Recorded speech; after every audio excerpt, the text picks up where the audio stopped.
안녕하세요. 추석 잘 보내셨습니까? 새롭게 요나서 말씀을 공부하게 하셔서 감사합니다. 이번 주와 다음 주 두 강 요나서 말씀 통해서 저희가 하나님의 음성을 들을 수 있기를 간절히 기도합니다. 우리 2절 말씀 함께 읽을까요? 2절 말씀 시작. 너는 일어나 저 큰 성읍 니느웨로 가서 그것을 향하여 외치라. 그 악독이 네 앞에 상달되었음이니라 하시니라. 요나를 부르신 하나님이라는 제목으로 함께 말씀 보겠습니다. 선지자 요나는 BC 760년경 북이스라엘에서 활동했던 선지자입니다. 대개 하나님께서 선지자들을 부르실 때 자기 백성에게 가서 말씀을 전하라고 하셨습니다. 그러나 요나에게는 이방 나라 수도 아수르의 수도 니느웨에 가서 회개의 메시지를 전하라고 하십니다. 아수르는 이스라엘을 괴롭혀온 악독한 나라였기 때문에 요나가 이 하나님의 뜻을 영접하지 못합니다. 그래서 자꾸 하나님의 얼굴을 피하고자 합니다. 그러나 하나님은 끝까지 추적해서 그로 하여금 어찌하든지 하나님의 뜻에 순종하게 하십니다. 요나서에는 고집센 요나를 도와서 어찌하든지 하나님의 사람으로 빚어 만드시는 하나님의 사랑이 잘 나타나 있습니다. 우리가 요나서 공부를 통해 내 안에 있는 요나적인 요소를 발견하고 회개하여 하나님의 크신 뜻을 영접할 수 있기를 기도합니다. 그래서 열매 맺는 가을 학기에 좁고 편협하고 자기 중심적인 이기심의 모습을 벗고 그거 원대한 하나님의 마음을 소유할 수 있기를 기도합니다. 제1부 하나님의 얼굴을 피해 도망가는 요나 1장입니다. 이스라엘의 하나님 여호와의 말씀이 아미떼의 아들 요나에게 임했습니다. 그에게 임한 여호와의 말씀이 무엇입니까? 2절을 우리 함께 읽죠. 2절 다시 한번 읽겠습니다. 시작. 너는 일어나 저 큰 성읍 니느웨로 가서 그것을 향하여 외치라. 그 악독이 네 앞에 상달되었음이니라 하시니라. 여호와께서는 요나로 하여금 니느웨로 가서 메시지를 전하도록 하십니다. 니느웨는 어떤 곳입니까? 니느웨는 아수르의 수도입니다. 아수르는 지금의 이라크입니다. 요나가 살고 있는 이스라엘로부터 멀리 떨어진 이방 나라입니다. 그리고 니느웨는 강대국으로서 약소국 이스라엘에게 막강한 실력을 행사하는 점령군과 같은 나라입니다. 따라서 요나에게 니느웨는 관계성을 맺고 싶지 않는 미움과 증오의 대상입니다. 하지만 하나님께서는 그런 니느웨에 가서 말씀을 전하라고 하십니다. 어떤 메시지를 전해야 합니까? 니느웨의 악독이 하나님 앞에 상달됐기 때문에 곧 심판이 임할 것이라는 내용입니다. 니느웨 사람들의 악독이 어떠했습니까? 우리 나훔서 3장 1절, 10절, 19절에 보면 니느웨는 강포함으로 유명했습니다. 포로를 끌고 갈 때는 코에 철사줄을 꿰어 끌고 갈 정도로 잔인했고, 포로로 끌려간 남자는 노예 삼아 무자비하게 부려먹었고, 여자들은 창녀로 삼아 말할 수 없는 고통을 주었습니다. 이스라엘도 이들에게 당하는 고통이 이만저만이 아니었습니다. 이들은 인면수심, 사람이기를 거부한 사람들과도 같았습니다. 이제 하나님이 이들의 악을 더 이상 보고 볼 수 없는 지경이 되었습니다. 그래서 요나에게 그들의 이런 악독이 하나님 앞에 이르렀다는 사실을 알려라고 하십니다. 이것은 그들의 죄악을 깨우쳐 주는 것이요, 동시에 하나님의 심판을 두려워하고 회개하라는 것입니다. 생각해 보면 악독이 가득 찼으면 심판하면 그만 아닌가요? 그런데도 하나님은 심판하기보다는 회개의 메시지를 전하도록 하는 것입니다. 너희 약독이 가득 찼다. 곧 심판에 이른다. 빨리 회개하라. 그런 메시지를 전하도록 하십니다. 하나님은 왜 심판하지 않고 회개의 메시지를 전하도록 하시는 것입니까? 이 하나님은 과연 어떤 분이십니까? 하나님은 악독한 그들도 회개하기를 원하십니다. 그들을 구원하시기를 원하십니다. 그들에게 새 삶을 살 수 있는 기회를 주기 원하십니다. 하나님은 죄를 미워하고 죄인들을 심판하시는 정의로운 분이십니다. 하지만 하나님은 죄인에게 긍휼을 베푸시고 용서하시는 분이십니다. 그리고 그 용서와 구원이 이스라엘에게만 국한하지 않습니다. 하나님의 용서의 사랑은 이스라엘을 뛰어넘어 온 세상 만민에게까지 확장됩니다. 아멘. 왜냐하면 하나님은 이스라엘의 하나님이심과 동시에 세상 만민의 하나님이시기 때문입니다. 아멘. 그러므로 우리는 이 하나님으로부터 어떤 거룩한 도전을 받습니까? 하나님께 대한 편협한 마음을 넓혀야 한다는 것입니다. 하나님께 대한 편협한 마음은 사람들에 대한 편견으로 나타납니다. 자기 중심적이고 이기적인 삶을 살게 합니다. 우리가 흔히 말하는 내로남불, 내가 하면 너만 쓰고 다른 사람이 하면 불린이라고 생각하는 잣대가 이중잣대입니다. 자기에게 대해서는 좋게, 남에 대해서는 독하게, 심하게 잣대를 댑니다. 이런 것이 우리가 전도할 때 이런 편견이 잘 나타나죠. 좀 험하게 보이고 그런 사람은 아예 구원하시지 않을 것 같은 자기 생각에 빠져듭니다. 그리고 아예 복음을 전하고자 하는 마음조차도 먹지 않습니다. 우리는 용서의 사랑을 모든 사람에게 다 적용하지 않고 나를 향한 용서의 사랑을 어떤 사람에게는 차단해 버립니다. 즉 모든 사람이 다 나처럼 용서받고 사랑받아야 한다고 생각하지 않습니다. 그러나 우리 하나님은 나 같은 사람을 죄로부터 구원하셨듯이 다른 사람도 구원하시기를 원하십니다. 아멘. 요나가 하나님의 사랑의 대상을 이스라엘로 제한했던 것처럼 우리도 자칫 캠퍼스 역사를 섬기는 우리가 캠퍼스 영혼들에게만 국한하기 쉽습니다. 하나님은 캠퍼스 영혼들 뿐만 아니라 내 직장에서 만나는 사람들 한 사람 한 사람도 구원하시기를 원하십니다. 또 하나님은 내 체질이 아닌 사람일지라도 그 사람까지도 품기를 원하십니다. 우리는 믿음으로 산다고 하면서 내 체질이 아닌 사람을 섬기는 일이 쉽지 않습니다.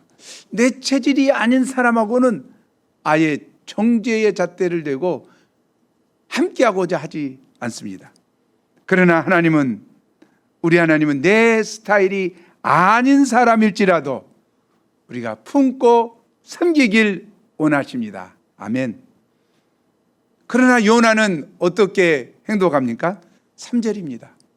우리 요나하고 똑같은 우리가 한번 3절을 크게 한번 읽어보겠습니다. 시작. 그러나 요나가 여호와의 얼굴을 피하려고 일어나 다시스로 도망하려 하여 욥바로 내려갔더니 마침 다시스로 가는 배를 만난지라 여호와의 얼굴을 피하여 그들과 함께 다시스로 가려고 뱃삭을 주고 배에 올랐더라. 요나는 여호와의 얼굴을 피하여 도망갑니다. 그는 욥바로 내려가고 다시 다시스로 가는 배를 탑니다. 니느웨는 팔레스타인에서 북동쪽으로 700km 정도 떨어진 티그리스 강변에 있습니다. 그러나 다시스는 지중해를 건너 서쪽으로 북서쪽으로 3200km나 떨어진 700km, 3200m나 떨어진 아주 먼 곳입니다. 지금의 스페인 연안에 있는 도시입니다. 요나가 왜 이렇게 하나님의 얼굴을 피해 하나님이 가라고 하는 곳으로 가지 않고 정반대로 가는 것입니까? 이것은 그가 니느웨에 가서 말씀을 전하고 싶지 않았기 때문입니다. 요나는 니느웨를 원수로 여겼습니다. 그 나라는 이스라엘을 침략해 와서 빼앗고 죽이고 끌어가고 식민 통치하며 조공을 받아가며 무시로 괴롭혔습니다. 또한 선민인 자기 백성들이 이런 이교도들에게 고통을 당해야 한다는 것은 너무나도 자존심이 상하는 것이었습니다. 그는 평소에 아니 하나님은 왜 이런 악한 놈들을 심판하지 않는 거야 하고 늘 생각했습니다. 그런데 이제 자기를 불러 그들에게 가서 회개의 복음, 구원의 복음을 전하라고 하니 요나는 이것을 결코 영접할 수 없었습니다. 만약 그가 거기에 가서 회개의 메시지를 전했다가 그들이 조금이라도 회개하면 하나님이 그들을 용서해 줄 것이 너무 뻔했습니다. 요나는 니느웨 사람들이 그렇게 구원받는 꼴을 보고 싶지 않았습니다. 다른 곳이라면 어디든지 가겠는데 니느웨 선교사로는 못 가겠다는 것입니다. 이것은 마치 우리나라 사람들이 일본에 대해 가지고 있는 감정과 같습니다. 이것은 마치 우리나라 근현대사에서 일본이 우리나라에게 대해 한 짓을 공부해 보면 피가 거꾸로 솟는 것 같은 기분입니다. 지금도 어떻습니까? 독도 문제, 독도가 지기 땅이야? 진짜 화나 죽겠어. 위안부 문제, 잘못했으면 잘못했다고 해야지. 독일은 어떻습니까? 독일은 유태인들을 학살했던 것을 회개했습니다. 그들을 위해서 보상을 했습니다. 그러나 일본은 전혀 다른 모습을 가고 있는 것을 볼 때 우리 마음이 갈수록 격해질 수밖에 없죠. 이런 나라의 선교사로 가고 싶겠습니까? 심한 사람은 빨리 하나님이 일본을 심판하셔서 일본이 바닷속에 가라앉기를 바랄 정도일 것입니다. 그러나 우리 가운데 하나님의 마음을 알고 하나님의 마음을 풀고 일본 선교사로 가고자 하는 우리 한 고수 목자를 생각할 때 너무 훌륭하다는 생각이 들어요. 어쩌면 저렇게 마음이 넓을까 정말. 아멘. 요나도 또 그렇습니다. 요나도 앗수르 니느웨 사람들에 대한 생각이 이런 것이었습니다. 그래서 요나는 니느웨로 가는 대신에 그 반대편 아주 먼 다시스로 가고자 한 것입니다. 그래야 하나님이 자기를 못 붙잡을 것이라고 생각했습니다. 그래서 욥바 항구로 내려갔는데 마침 다시스로 가는 배가 있었습니다. 이때 그는 일이 아주 잘 풀려가고 있다고 생각했을 것입니다. 그래서 뱃삭을 주고 배에 올라탔습니다. 그리고 곧바로 배 밑층으로 내려가 이불을 뒤집어 쓰고 잠을 청했습니다. 이렇게 해서 한잠 푹 자고 나면 아주 먼 곳 다시스에 가 있고 하나님은 자기에 대해서 포기할 거라고 생각했습니다. 그러면 이 모든 것이 요나의 생각대로 되었습니까? 그렇지 않습니다. 하나님은 이미 불순종한 요나를 돌이키기 위한 아주 큰 계획을 가지고 계셨습니다. 4절을 우리 함께 읽어보죠. 4절 시작. 여호와께서 큰 바람을 바다 위에 내리심에 바다 가운데 큰 폭풍이 일어나 배가 거의 깨지게 된지라. 큰 폭풍을 일으키셨습니다. 그들은 이제 죽을 지경에 몰렸습니다. 이때 사람들은 들어와여 각각 자기의 신들의 이름을 부르며 구원해달라고 외쳤습니다. 오 포세이돈이여, 오 용왕님, 붉은 악마여. 그리고 그들은 배를 가볍게 하기 위해서 물건들을 바다에 던지기 시작했습니다. 그들은 살기 위해서 최후의 수단을 강구하고 있습니다. 그러나 요나는 무엇을 하고 있습니까? 5절 하반절이죠. 그는 배 밑층에 내려가서 깊은 잠에 빠집니다. 그의 행동은 위기 상황에서 살고자 몸부림치는 사공들과는 완전 대조를 이룹니다. 이런 그의 모습은 무책임한 태도를 넘어선 것입니다. 그는 의욕을 잃어버리고 우울증에 빠진 것처럼 보입니다. 사명을 버리면 삶의 의욕도 사라집니다. 이처럼 신자가 하나님의 얼굴을 피하면 삶도 피하게 됩니다. 할 수 있는 일이라고는 무기력하게 잠만 퍼자는 것입니다. 참 중요한 것 같아요. 사명인은 사명인을 붙들어야 돼요. 사명을 놓아버리면 요즘 같으면 스마트폰 아무 쓸데없는 것만 보고 또 보고 이 뉴스 보고 저 뉴스 보고 똑같은 거 보고 있어요. 맹하니. 그렇다고 마냥 잠만 퍼잘 수는 없습니다. 그때 선장이 요나에게 와서 잠을 깨우며 호통칩니다. 잠만 퍼자지 말고 너의 하나님께 기도하라. 지금까지 선장을 비롯한 선원들은 자기들이 믿는 신들에게 기도했지만 아무런 효력이 없었습니다. 이제 남은 사람은 요나 한 사람뿐입니다. 요나의 하나님뿐입니다. 선장은 최후의 소망을 요나의 하나님으로부터 찾고 있습니다. 그런데 요나가 잠만 자고 있으니 열을 받을 수밖에 없습니다. 이때 선원들은 이 재앙의 원인을 알기 위해 제비를 뽑자고 제안합니다. 요나는 설마하며 제비 뽑기에 참여했습니다. 그런데 웬걸 요나가 뽑히고 맙니다. 요나는 속으로 덜컹 겁이 났을 것입니다. 하나님이 결국 내 문제를 드러내시는구나. 풍랑이 결코 우연이 아니라는 것입니다. 하나님께서는 결코 우연이 없습니다. 우리도 무슨 일을 당하면 양심이 뜨끔합니다. 아, 하나님이 나를 치시는구나. 그러나 또 한편으로는 왜 애써 예민하려고 애를 씁니다. 아니야, 이건 우연이야. 내가 너무 예민한 거야. 더 죄 많은 사람도 잘만 살잖아. 뭘 그래? 끝까지 버티고자 발버둥을 칩니다. 그러나 알아야 합니다. 하나님의 간섭을 예면하지 말아야 합니다. 요나가 뽑히자 사람들은 요나의 신상 털기를 합니다. 이 사람 때문에 자기들까지 이 고생을 하고 있기 때문입니다. 요나는 자기의 정체를 무엇이라고 밝힙니까? 9절이죠. 9절 함께 읽어보죠. 시작.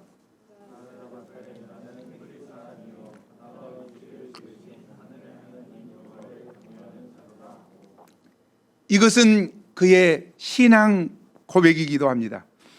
그는 하늘 바다와 육지를 지으신 하늘의 하나님 여호와를 경외합니다.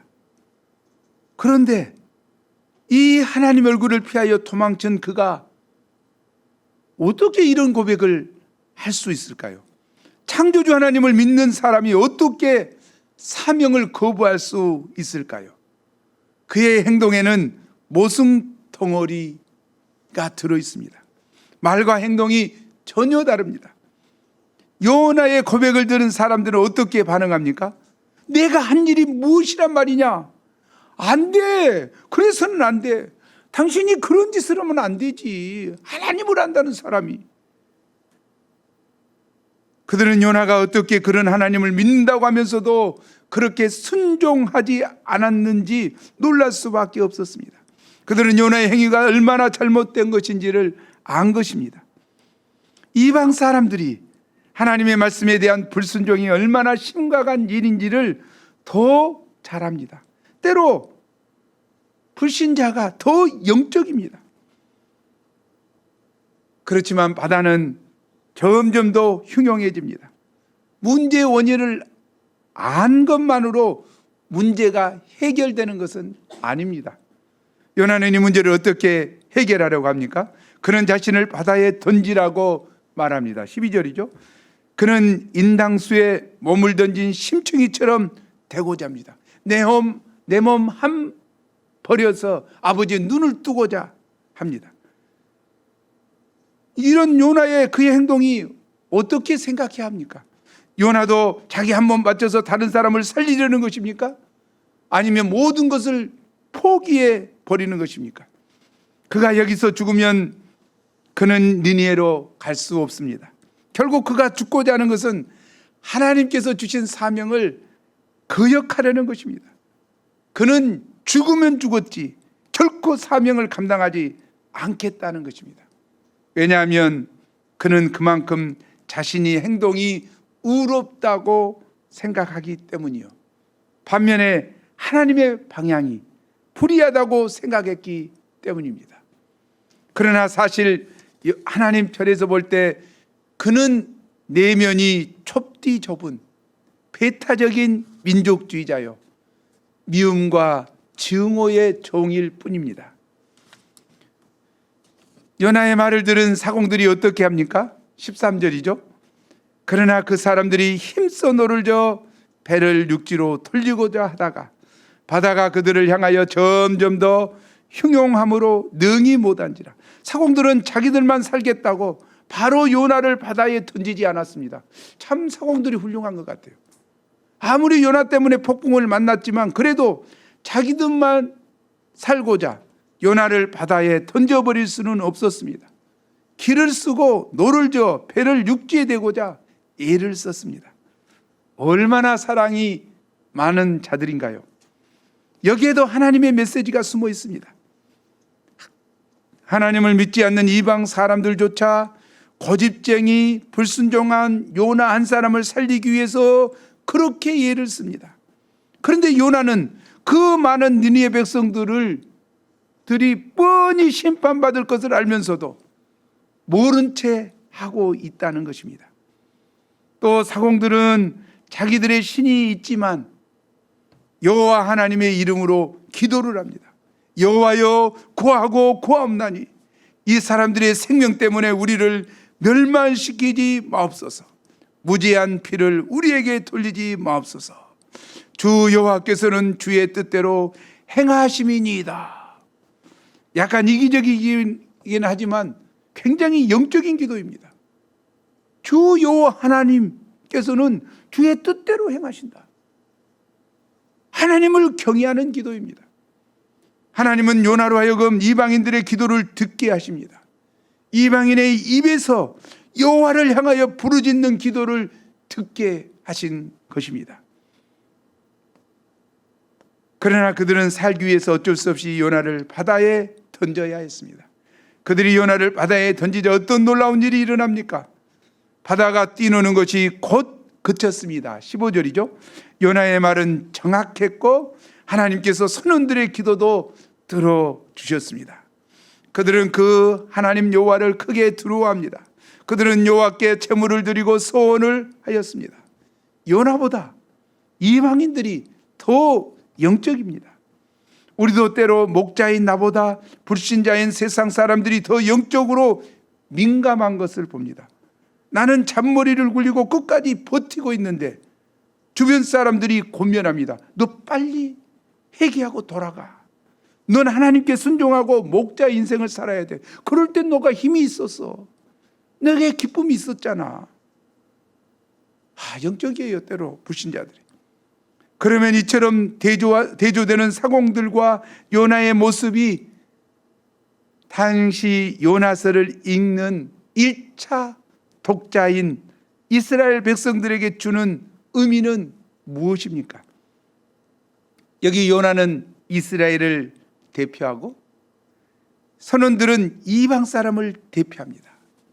요나를 하나님의 공동체 안에 생활하는 내부인이라고 한다면 선원들은 공동체 밖에서 살고 있는 외부인이라고 할 수 있습니다. 그러나 내부인은 어떻습니까? 신자인 그들은, 하나님의 백성인 그들은 어떻습니까? 말은 있지만 실제 삶이 없습니다.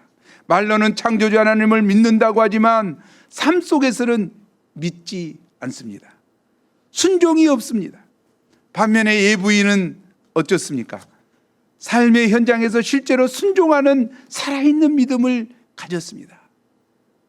선원들 하는 것 보세요. 선장의 기도를 보세요. 얼마나 영적입니까? 그 하나님을 경외하고 하나님께 기도합니다. 내부인과 외부인이 바뀌었습니다. 그래서 하나님은 내부인인 이스라엘에게 외부인인 이방 사람들처럼 살라고 촉구하는 것입니다. 내부인이라고 목에 힘만 주지 말고, 신자라고 목에 힘만 주지 말고 실제로 내부인처럼 하나님의 백성답게 살라는 것입니다. 하나님께 순종하며 기도하며 하나님을 의지하며 살라는 것입니다. 오늘 우리는 어떻게 삽니까? 내부인입니까? 외부인입니까? 아니면 양쪽을 왔다 갔다 하는 경계인입니까? 우리가 내부인으로 살고자 하지만 현실이 받쳐주지 않는다고 불평하는 자들이 많습니다. 성경선생이라고 캠퍼스에 한 번도 올라가지 않습니다.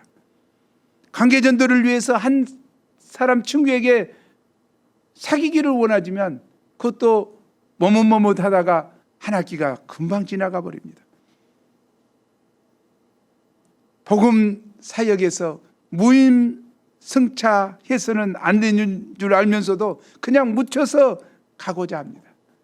밥보다는 현실 때문에 양들을 섬기는 일에 인생할 때가 많고 힘들다고 머뭇거릴 때가 많습니다. 그럴지라도 우리는 실제적인 내부인으로 진정한 하나님의 백성으로서 살고자 하는 거룩한 몸부림이 우리에게 필요합니다. 지난주에 그렇게 살지 못했을지라도 이번 주에는 그렇게 살고자 도전할 수 있습니다. 왜냐하면 여호와 하나님은 살아 계시기 때문입니다. 우리가 내부인으로 삽시다. 하나님의 백성으로 삽시다. 진정한 내부인, 참 그리스도인, 이면적 그리스도인으로 살아야 합니다. 이렇게 막 나가는 요나를 위해서 여호와께서는 무엇을 하셨습니까? 17절이죠. 17절 우리 함께 크게 읽겠습니다. 시작.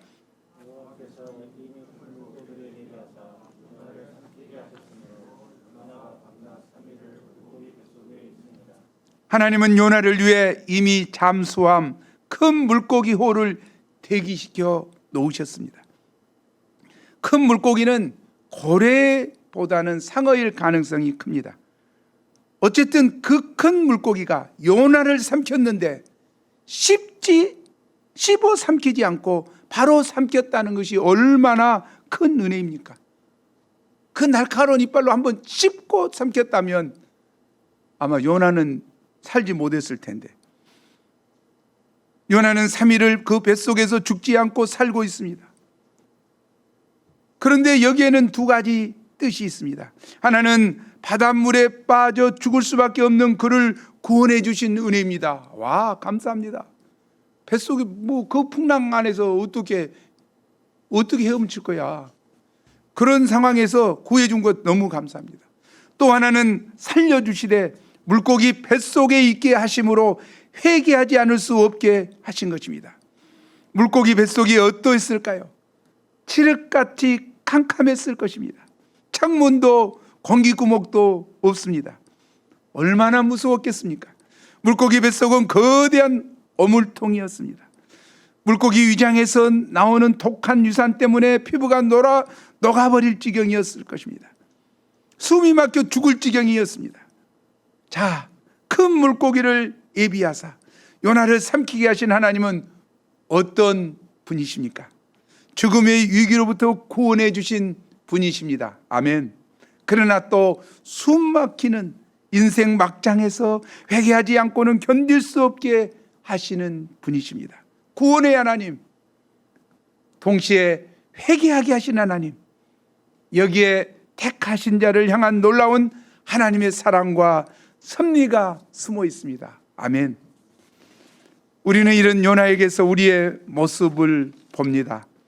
고집 피우고 피우다 물고기 뱃속에 갇힐 때까지는 결코 회개하지 않는 존재, 그것이 바로 우리의 모습입니다.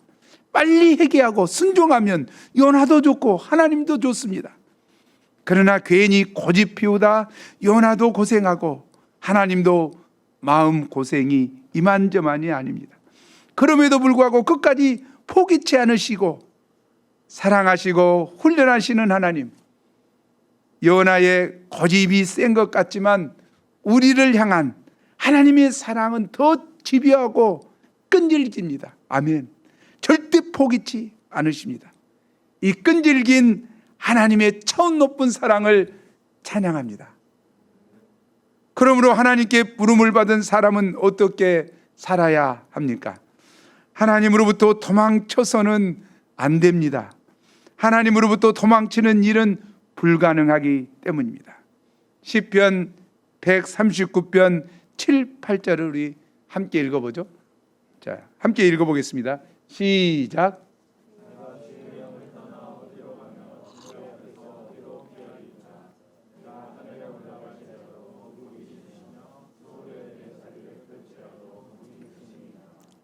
아멘. 하나님은 무소부재하십니다. 어느 곳에든지 계십니다. 내가 어디로 갈지라도 나를 찾아내시고 나를 간섭하시고 인도하십니다. 이스라엘에서도 계셨고 뱃속에도 계셨고 요나의 이불 속에도 계셨습니다. 아멘. 발견하고 돌이키도록 하십니다. 물속에서도 계셨고 또 물고기 뱃속에서도 계신 분이십니다. 아멘.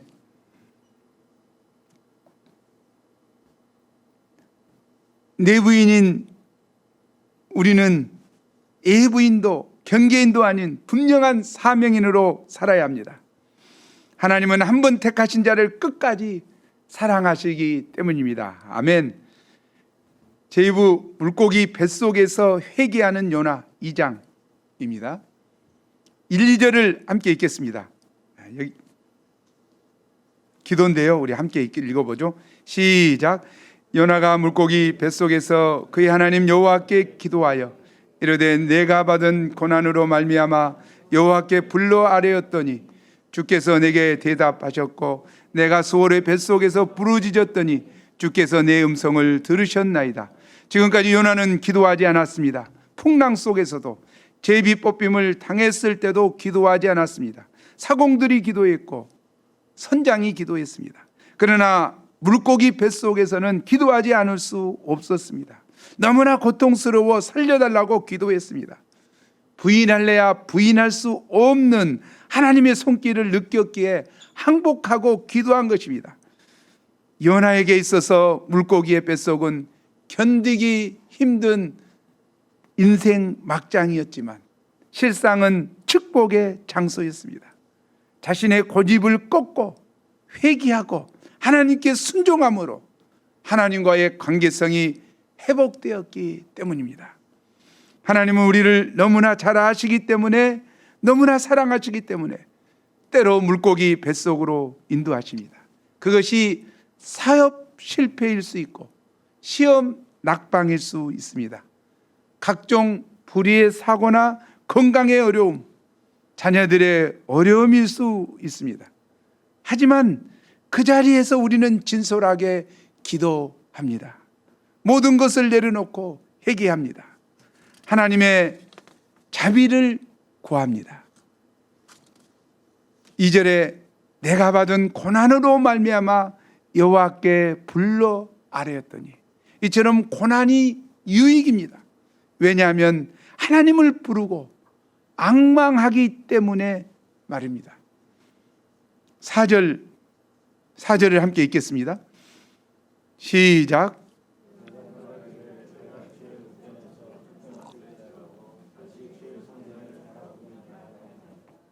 요나가 하나님께 불순종하다가 쫓겨나서 물고기 뱃속에 어물처럼 되어서야 비로소 다시 하나님의 성전을 바라보게 되었습니다.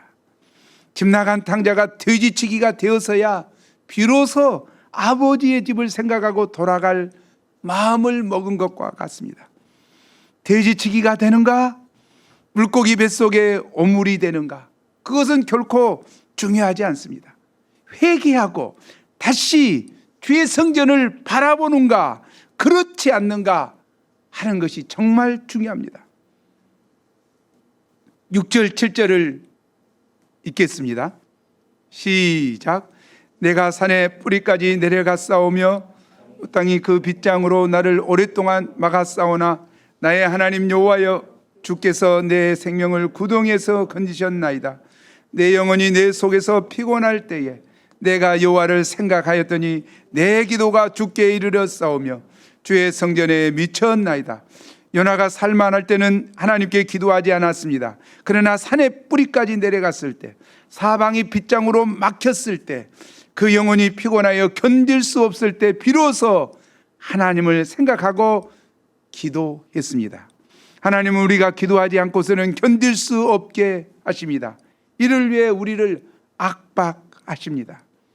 지혜로운 사람은 빨리 회개하고 하나님께 두 손을 드는 사람입니다. 물고기 뱃속에서 숨 막혀 죽어갈 때에야 기도를 시작하지 말고 평소에 매일매일 기도함으로 하나님과 소통하는 우리가 되어야 합니다. 내 생각, 내 고집 다 내려놓고 주님이 어디로 보내시든지 순종하여 나아갈 때 놀라운 영적 비밀을 깨닫게 됩니다. 아멘. 우리 9절 함께 읽죠. 나는 감사하는 목소리로 주께 제사를 드리며 나의 소원을 주께 갚겠나이다. 구원은 여호와께 속하였나이다 하니라. 요나가 육지에 있을 때는 감사의 마음이 없었습니다. 오만 쌍을 찌푸리고 불만을 토로했습니다. 그러나 물고기 뱃속에서 숨 막혀 죽어갈 때 숨 쉬며 살 수 있다는 것이 얼마나 감사한 일인가 비로소 깨닫게 되었습니다. 이 하나님께 감사의 제사를 드리며 주께 소원한 것을 다시 갚겠다고 결단합니다. 어쩌면 그는 이때 하나님이 다시 사명의 인생을 살게 해주신다면 평생 니느웨의 선교사로 살겠다고 소원기도 했을 것입니다. 더 나아가 구원은 여호와께 속하였나이다 하며 구원의 하나님을 찬양합니다. 이처럼 요나가 자신의 죄악됨을 깊이 인정하고 회개했을 때 비로소 하나님의 훈련이 끝났습니다. 10절입니다. 여호와께서 그 물고기에게 말씀하시매 요나를 육지에 토하니라. 하나님은 큰 물고기에게 신호를 보내자 물고기가 오바이트를 해서 요나를 육지에 토해냈습니다. 그 안에도 3일 전인가 뭔가를 먹었는데 뱃속에서 꿈틀거리며 소화가 안 돼서 그냥 전에 죽겠는데 이것을 갖다가 토해라 가니까 얼마나 물고기가 기분이 좋았겠어요. 알았어요 했을 때 요나가 뛰쳐 나왔습니다. 요나는 캄캄하고 숨막히는 물고기 뱃속에서 나왔습니다. 이제는 따스한 햇빛이 비치고 시원한 바람이 부는 해변에 앉았습니다. 그는 죽음의 고통에서 벗어나 생명의 신비함을 누립니다. 이는 하나님께서 그에게 새 삶을 살 수 있는 기회를 주셨기 때문입니다. 참으로 하나님은 요나에게 벌 대신 용서를, 호통 대신 사랑을 베푸셨습니다. 하나님은 어떤 죄인도 심판부터 하지 않으십니다. 용서하고 사랑하셔서 다시 한번 일어설 수 있는 기회를 주십니다. 이는 일어나 니느웨로 가서 외치라는 것입니다. 듣든지 아니 듣든지, 그들이 밉든지 사랑스럽든지 하나님의 말씀을 전하라는 것입니다. 그것이 요나가 사는 길이요 세상이 구원을 받는 길입니다. 주님은 지금도 우리 각자를 부르십니다. 요나처럼 일어나 가서 외치라고 말씀하십니다. 복음 전파의 사명을 주십니다. 하나님의 거룩한 사명을 순종하기를 원하십니다. 이것이 내 마음에 별로 내키지 않을 수 있습니다. 코로나19의 엄중한 상황이기도 하지만 지금 내 상황을 보면 일어나 나가서 복음을 전할 때가 아닌 것 같습니다. 이것저것 할 일이 많습니다. 무엇보다 내 마음이 준비되어 있지 않습니다. 그러나 주님은 말씀하십니다. 일어나 가서 외치라. 너는 말씀을 전파하라. 때를 얻든지 못 얻든지 항상 힘쓰라. 우리가 하나님의 뜻을 영접하고 힘써 순종할 수 있기를 기도합니다. 이것이 내가 사는 길이요 이 시대를 살리는 길입니다. 결론적으로 요나는 편협한 배타적인 민족주의에 사로잡혀 회개를 원하시고 구원을 원하시는 니느웨 백성에게 가라고 하는 여호와 하나님의 말씀을 영접하지 못했습니다. 하나님의 넓고 큰 마음, 세상 만민을 다 구원키를 원하시는 하나님의 마음을 알지 못했습니다. 그는 이스라엘을 향한 마음만 있었습니다. 좁은 마음을 해결시키시고 그의 마음을 찢어서 넓혀서 니느웨로 가게 하시는 하나님을 찬양합니다. 우리의 마음도 넓혀주셔서 우리의 마음도 찢어주셔서 내 체질이 아니면 품지 못하고 나와 마음이 같지 않는 자를 품지 못하는, 전하지 않는 좁은 마음을 넓힐 수 있기를 기도합니다. 무엇보다 하나님의 크신 마음을 영접할 수 있기를 기도합니다. 우리 요나서 1장 2절 말씀 함께 읽고 마치겠습니다. 시작. 너는 일어나 저 큰 성읍 니느웨로 가서 그것을 향하여 외치라. 그 악독이 내 앞에 상달되었음이니라 하시니라. 기도하겠습니다. 하나님 아버지, 하나님께서 오늘 귀한 요나서 말씀을 주셔서 감사합니다. 요나는 선지자입니다. 요나는 하나님의 종입니다. 요나는 하나님의 백성입니다. 하지만 니느웨 백성을 향해 나아가 회개하고 구원받으라고 외치라는 주님의 명령 앞에 불순종하여 정반대인 다시스로 가는 모습을 봅니다. 좁고 편협하고 자기 중심적인 이기적인 마음을 봅니다. 하지만 하나님 아버지, 이 마음이 바로 나의 마음이요, 나는 나를 용서하시는 하나님을 믿지만 악한 죄에 빠져 있는 저 영혼을 회개시키시고 구원하시기를 원하시는 하나님의 마음을 영접하지 못하기 얼마나 쉽습니까? 심판받아야 마땅해, 죽어야 마땅해 하기 쉬운 저희의 좁은 마음을 열어주시고 하나님의 마음을 주셔서 만민을 구원하시기를 원하시는 하나님 마음을 품을 수 있도록 도와주십시오. 그러나 입술을 열어 그들에게 복음을 증거하는 저희들이 될 수 있도록 도와주시옵소서. 이 말씀이 한 주간 생명의 말씀이 되게 도와주옵소서. 감사하고 예수님 이름으로 기도합니다.